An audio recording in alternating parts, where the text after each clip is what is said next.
Амансыздар ма оқырмандар, баршаңызға рахмет.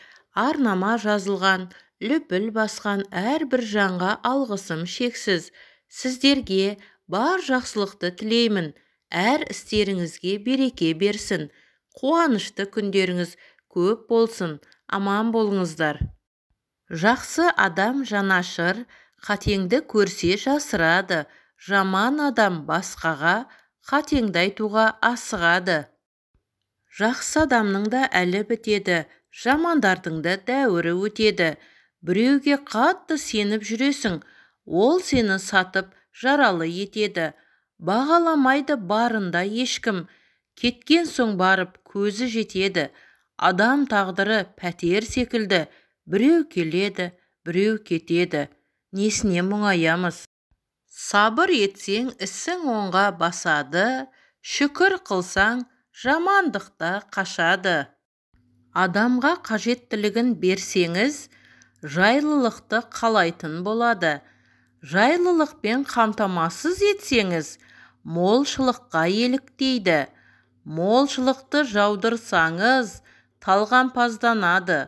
Талғампаздықты қолға ұстатсаңыз, ессіздікті іздейді.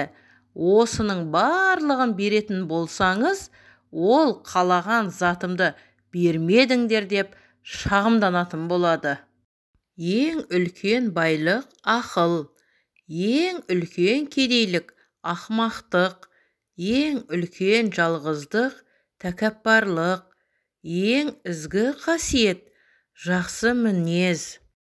Ойыңды түзеймін десең, Абайды оқы.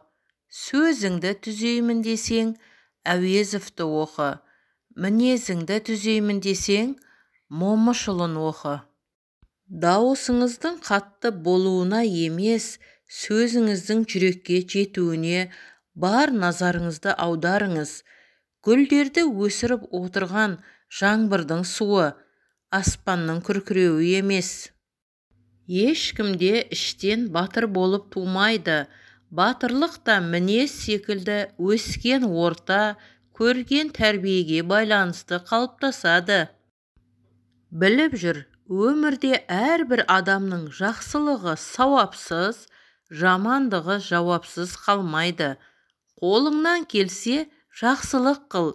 Егер қолыңнан жақсылық қылу келмесе, жамандықта қылма. Малым бар деп мақтанба, боран соқса қайтесің. Басым бар деп мақтанба, ажал соқса қайтесің. Тілім бар деп мақтанба, тіл байланса қайтесің. Бағым бар деп мақтанба, сорға айналса қайтесің.